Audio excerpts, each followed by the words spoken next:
Happy Monday, everybody, and welcome into the Gramlich and Mac Lane podcast, presented by Ingles, the official supermarket of Gramlich and Mac Lane. I'm going to let the people in on a little secret here. We're talking Virginia Tech today and Virginia on Wednesday. We recorded these about the same time with our guy, Mike Barber, and Mac is trying to fool you by switching shirts. Hey, but don't let those I people don't know care. that. I don't care. I'm not lying to the people. And to be honest, Mac, this sweater is so comfortable that I might just wear it for the rest of the episodes, no matter what. Why would you change? I understand that. We are joined by our great friend today, Mike Barber. I joked with him here in a second about how I've spoken to him on every platform but this one. So it's finally time. Yes. We got him on here. Very grateful for his time and his thoughts on all things Virginia Tech today. This is a team, KG, I'm jacked up about. I'm excited to talk about, excited to see the things that they're going to do. And I think Mike's with me on that train. And there's a lot of what if and excitement of what I think the Hokies can do. It's a fast start, and look out. Who knows what these guys can do. Quick message from our friends over at Ingles, and then we're talking all things Hokies. Let's go. Did you know Ingles only sells USDA choice and prime cuts of meat? Maybe it's time to reward yourself. Our butchers cut all our meat fresh in the store every day. Grass-fed, organic, you name it. Not only that, we'll even cut it to order just the way you like it. And we grind meat fresh in the store multiple times a day. It's all in the bag. That's the best meat in town for the best folks in town. Ingles, low prices, love the savings. Mike Barber, my man, welcome to the podcast. I talked to you on ACC PM. I've talked to you on Sirius XM Radio. Now, finally, we get you here on the podcast. I get to see you and appreciate you joining us today to talk about the Hokies. Yeah, I know. I've always been told I've got the face for radio, so I don't know if this is the right venue for me, but let's do it. No, man, that's the joke I used to make back in the day. And then they're like, oh, we'll put you on TV. I was like, well, I guess I can't say that anymore. It hurts myself. But appreciate you joining us, man, because this is a team in Virginia Tech. It's so funny. I text Eddie Royal, once a week, it feels like, and like, dude, calm me down, because I'm really excited about what this team can be next year. But a lot of that stemmed from, kind of what we saw and specifically how they kind of, middle to the end of the season. What'd you see from the Hokies that maybe you're on a similar train as I am? Yeah, I 100% am on the same path with you. I think they're really going in the right direction. And, it's funny because that's not the way the year started. Yeah. It started really discouraging and not just losing, right? They were 1-3, but there wasn't much that you watched in those games that you thought, okay, you can build on this. That's what coaches always try to sell you, right? Like, oh, we lost, but we'll build on this. And there wasn't a whole lot there. And then, I think two big things happened. Number one, I thought the coaching staff did a phenomenal job of adjusting kind of on the fly. And then they lucked into the biggest move of the year, right? And I hate to say it that way, but Grant Wells got hurt. He was their starter. That was the guy. They went to Kyron Drones, and he transformed everything for them, right? The way he was able to run the football, that really gave them the footing on which to build the rest of their run game with Bashal Tutin, their deep throw game. So kind of the opposite of how common sense football works. You run the ball between the tackles, it sets up everything else. They kind of went a little different, but they ended up getting to the right point. Mike, why didn't they get there to start the year? I mean, I know Kyron Jones was a transfer and Grant Wells had been there. He'd been the guy, but it's not like he'd had a great year previously. So what was your read on that situation? Why it took maybe a little luck to get to Kyron Jones? Yeah, and it's hard, right? Because it's all moving pieces, but they really went into the year believing the offensive line was going to be better on day one. And with that in mind, Grant Wells made a lot of sense. He was a guy you could protect in the pocket. They were going to run the ball between the tackles. And then they got out there, and that offensive line, which, we'll get to, eventually came around, they weren't very good out of the gate. And it really messed up the whole plan. And that's kind of where I say they lucked into. I don't know that they were finding their way out of that mess until they went to Drones, and then things opened up. And then the offensive line got a little confidence, and then they really got rolling. And we saw it, certainly where it ended, in the bowl game and how well they ran the ball. But that was the thing, was that offensive line that they counted on being better. It wasn't better day one. It was better, a month and a half in. Yeah. And honestly, you talk about the lucking up into and the adjustments by the coaching staff. It seemed like a simplification of the offense. Like, let's dial this thing down and just let our guys play. Let's stop with, I don't know if it was verbiage. I'd love your insight here. Was it motions or what was the simplification of let's just play football and use these pieces that we have? I think it was just a scaling down of the play sheet on Saturday, right? What they were asking them to execute on game day. And again, drones running kind of open things up. And when you've got a quarterback who can do that, you can have less play calls on the sheet and it still looks like you're doing more different things. You're not, right? You're running the same stuff, but he's turning plays into something. And there was a good mix of that. The other thing was I thought his ability to throw the deep ball really right away. I mean, he threw maybe his best deep ball of the year. It was an incompletion to Daquan Felton against Rutgers. Daquan dropped that one, but it was a hang it in the art museum kind of throw. It was that good. And I think you put that on film and defensive coordinators said, okay, now we've got to hang back a little. This kid can let it rip downfield. And I think all of those things allowed them to be a little simpler in what they were calling, how much they were calling, because they could mix things up in terms of maybe when they were calling it a little bit. We've talked a lot about this offense, and we know how much Kyron Drones and these guys transformed it. But the defense, I thought, was very solid throughout. Also made plays, forced turnovers, wreaked havoc on the defensive line. What did you expect going into the year, Mike? Because we know Brent Pry's a defensive guy. I mean, he's been a defensive coordinator for a very long time of some great defenses. I think we all expected it to take a step. But is this what you thought the defense would do in year two? They were better than I thought they were going to be. And you're right, Kelly. I thought they were going to be better, but not as good as they were. The difference was APR. The pass rush that they were able to get off the edge from that guy after transferring from Florida. And we went into the year and we said, hey, look, if you have some pass rush off the edge, this defense can be pretty good. But I looked at the pieces and said, I don't know if it's going to be there. And really, that was one of the things right from day one that showed up. And their ability to disrupt opponents behind the line of scrimmage, tackles for loss, sacks, quarterback hurries, that really transformed it. And, you guys are going to laugh, but it transformed it back into what we always knew under Bud Foster, right? And the thing with Bud's great defenses was every year they either got a ton of sacks or a ton of interceptions because people were scared of the sacks and threw the ball into stupid places, or people were, worried about the coverage and they held it too long, and it got back to that feel this year. I thought, interestingly, guys, with Chris Marv calling the plays, Brent Pry called the plays for most of year one. I think that was the right move in terms of transitioning the program, but he also knew he had to step away. He had some clock management issues, some other game day things that weren't as sharp. I thought Chris Marv did an excellent job calling this defense, and it really looked good this year. I totally agree with you. And just kind of seeing those guys step up, those pieces step up on the defense. And, you had a handful of different guys show up in different games. I thought it was really fun to, obviously APR was the headliner, but other guys at different times really made an impact. And I mean, you're talking about game-winning plays for this defense. And the last piece there with Coach Marv, I mean, we saw him grow up. I mean, we saw him change and progress and get better and better. Was that just a comfort thing? Was that just a natural as the season goes on? When did you kind of notice, man, there's a little bit of a flip that has been switched here from just a calling and comfortability standpoint?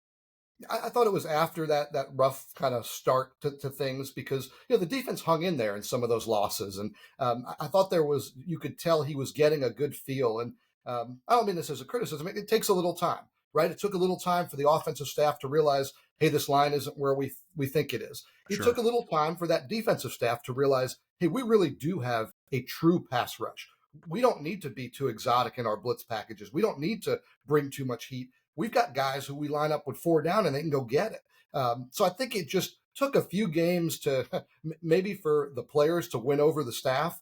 And then when that happened, it really freed Chris up to call the game, I think, the way that worked for this team. We know we've talked about kind of the beginning of the year, and it was very up and down, but Virginia Tech put itself in a position to beat Virginia, which they tend to do. Virginia Tech fans always loved it to talk about that. But to me, the bowl game was really impressive. The Military Bowl against Tulane, a team that had won 11 games, was coming in, I know without their head coach who had moved on, but still a very good team. Rain, torrential downpour, so the numbers don't say too much from a passing standpoint, but Virginia Tech ran all over them. I feel like it gave us some hype, and we'll talk about the hype, Mike. But did they do what you expected in the Tulane game? And what did you learn about this final game for Virginia Tech in 23? Yeah, so I'm a big curmudgeon of the bowl games don't mean anything because guys are opting out, and this is the exception. This is the one I put the big asterisks on. One, going into the game, because the fact that all those guys wanted to play, like one, yeah, you didn't have the opt-outs. That's huge. You didn't have guys just rushing to the portal, but guys at Virginia Tech wanted to play this bowl game. It felt the way bowl games are supposed to feel, where it's your reward because they got off to a horrible start. They got their act together. They started to play good football. They really viewed it as one, a reward for what they had done, and two, a springboard to the next season. And you don't care about a springboard if you don't care about the next season. So the fact that they were that invested in the bowl game tells me, hey, there's a lot of buy-in for people to believe, and we saw it because they're all coming back. So I thought that was huge. And then the second thing was, I had knocked Coach Pry a few times in the first season that I thought the team didn't play with identity, the identity he wants. And that's easy for me to say, maybe he wanted to see that identity and just couldn't get it there. But in the bowl game, you saw them control the line of scrimmage, run the ball with power, and play dominating and physical defense. Again, it goes back to Frank Beamer, Bud Foster. That's what Brent Pry wants to be. And I thought in the bowl game, from the effort and the buy-in that was huge, and the fact that they played with that identity, it wasn't just go out in a celebration kind of game and find a way to win. They really played what they want Virginia Tech football to look like. Yeah, no, and that's what was so impressive. I'm going to let KG ask you about Hokie Nation because every time we go there, that place is just insane. But quickly, what you just said there was very interesting of guys opted in. Guys wanted to play. And what else they did is they're coming back. I mean, you got Ollie Jennings, Felton, Lane, Gosnell, obviously, your quarterback and all these different guys, APR, that decided, hey, I think we can do something special together. What does that say about what Coach has done and just really Virginia Tech as a program? Yeah, I think it's huge because nobody knows better where you're headed than the players, right? So there's plenty of kids who leave for whatever reason. UVA basketball had a transfer. He wanted to be closer to his girlfriend. Everybody's got their. But when you have the group stay and the group come back, that tells you that as a group, they think this program's going in the right direction. You're going to have people kind of peel off if you think, hey, this thing isn't good. Maybe I'd rather be a bench player on a good team. You're going to have guys peel off who say, hey, maybe I could be a star somewhere else. But when you have everybody from every angle saying, I want to come back, that tells you they think they can personally excel and that they believe in the direction of Brent Pry. I think that's huge, and I think it's what the bowl game showed. I think it gives them momentum going into spring. Guys, it's been huge recruiting because when you go and host a recruit now, you can say, hey, everyone wants to be here. And that's a really good thing for recruits to hear. And it's rare in this day and age. I think that stands out to a recruit because generally you have more guys move on than the whole narrative of people coming back. And Mike, you're a guy who covers these games, attends these games. You've had your pulse on the program. Last year was interesting to me because it was Brent Pry's first year. We all knew it was a rebuild. Like, we got that. But even though Hokie Nation kept showing up, which they always do, I wasn't sure about the buy-in for him last year. How? Because it feels like it's there this year. So did you see it change? Like, was there maybe a moment, or is it just Hokie Nation kept showing up and he finally started winning? It's a little of both, right? I think that the buy-in's a funny word here because they bought their tickets either way, and they're great about that at Virginia Tech. I'm a Jersey guy. I grew up going to Yankee games, and even when the Yankees stunk or the Rangers stunk or the Knicks stunk, they'd sell out and we'd go and boo because we wanted to. So Tech fans have that, they're going to show up. I thought the buy-in in year one was very wait and see, and I think that's fair, right? They weren't good in the first year under Brent Pry, but I didn't think they were going to be good. I didn't think they had a good roster. They had no skill players, man. Like, they had nobody who could go make a play for you. And so I thought when the year ended, people thought, ugh, gross year, bad record, all of those things. But also, that's not necessarily Brent Pry's fault. He probably guided them to the record they should have finished with. I thought this year there was some anxiety with the bad start. And then, they showed up at home. They sold out all those games. The atmosphere was unreal. And you could tell there was this desire for it to be right. And as soon as they started showing glimpses, I thought the fans got back to being rabid. They were like, okay, you're showing us what we want, not just winning at home, but playing that old style defense, running the football, being Virginia Tech. The fans have been wanting that for so long. And when they showed them just a little blood in the water there, I mean, that fan base was fantastic all year. And I've just got to give, again, Hokie Nation so much love, man, because we've been there in some of the hard times. We've been there when, it's not all glitz and glam and the team is unfortunately, not playing their best and they're still packed. We've been there when they've won and it's just insane. I can't take myself to the place of being there in person for a top 25, Virginia Tech team. And I think that's what we're going to get this year. I truly do, because I'm looking at this schedule and the way we see it right now with Vanderbilt first, Marshall, Old Dominion, Rutgers. Come on. Like let's really talk about it. I mean, I think there's a real chance here for these guys to make some noise just with everything coming back. To you, Mike, I mean, favorable schedule with kind of how Clemson's coming to town. I mean, you've got some really fun things that are happening. Yeah, I think it's going to be outstanding. I think this is a team opposite of this year. This is a team that should start off strong. Yeah. Everybody's coming back. You're not finding yourself. You're not trying to figure out. Obviously, there's adjustments. Things are going to change year to year. But wholesale, you know what this team is. They're bringing back everybody on offense. They're bringing back a ton on defense. And, guys, they went out and plugged a lot of holes defensively in the transfer portal. So, I mean, it just feels like you ought to be able to hit the ground running. What we were just talking about with the bowl game, that performance should carry over because the guys who made that performance are coming back. And I like the way the schedule steps up. I think you've got a chance to start strong, build some momentum, and then we'll see. There's going to be opportunities to prove yourself. You mentioned Clemson. There's games out there that you're going to be able to say, I think Virginia Tech's really good. Let's see. And that's going to be exciting. And when those happen at Lane Stadium, especially when they happen at night, I mean, it is electric. It really is. It is, and can't wait to see those. And I think this is a benefit for Virginia Tech. We just talked about Georgia Tech with Roddy Jones, and they have some momentum as well, as does Virginia Tech, but they open with Florida State, right? Like I know Florida State's lost some pieces, but I think Virginia Tech can build into their year. So this schedule is going to help. And with Kyron Jones in general, this is a guy who's probably going to be on some preseason all ACC teams, get some hype, get some buzz. We know how good he was with his legs. What do you think he specifically, and I know he gets Ali Jennings back, that's going to help. What does he specifically need to do to take that next step at quarterback? It's the only negative Michael Vick comparison you'll probably ever hear. I think he throws a little too much of a fastball on some of the short and mid-range balls.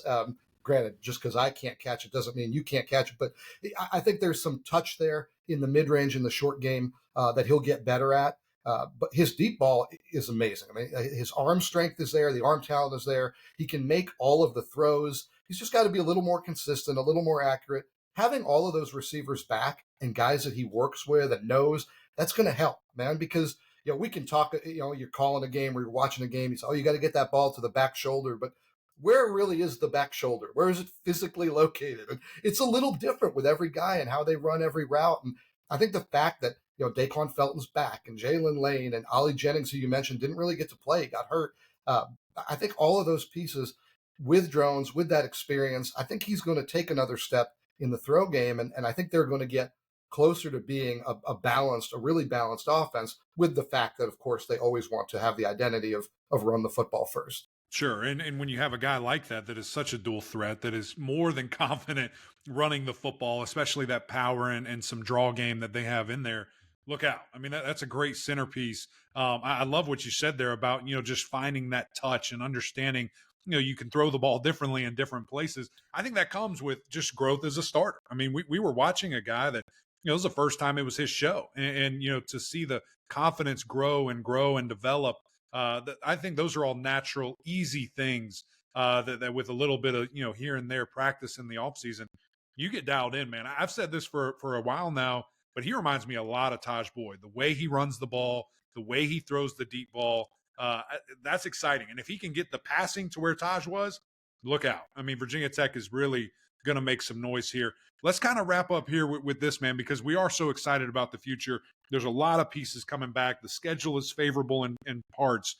What do the Hokies need to do? If there's three things that you say, okay, if they accomplish this, and that, who knows what can do? Are we talking about Charlotte? Are we talking about a 12-team playoff potentially? What are those things at the top of your mind? Yeah, what a great year for the playoffs to expand if you're a Virginia Tech fan, because I think that's a very realistic goal. I don't know if they get there, but it's certainly something that's going to be on the table and whip those fans even to more of a frenzy.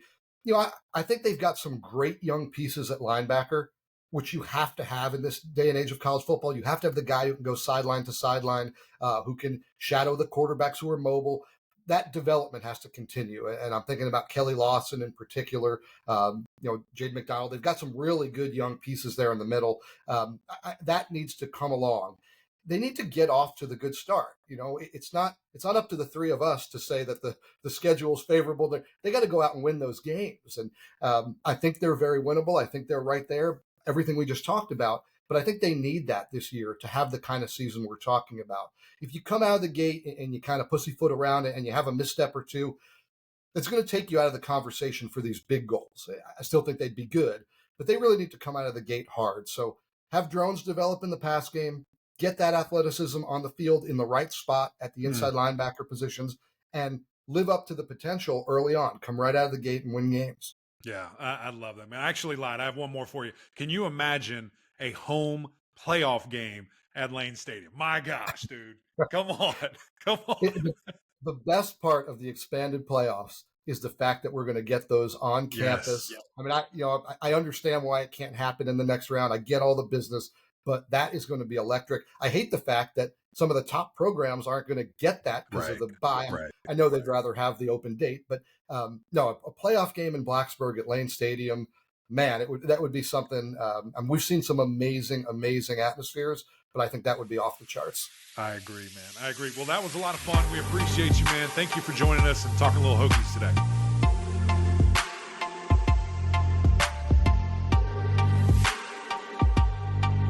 All right, guys, that is it for the Hokies. Again, big shout out to Mike Barber. He's not going anywhere. We're going to see him again on Wednesday. We're talking all things UVA. I'm excited about this team, y'all. I really am. I think the pieces are right there. The stars are aligning.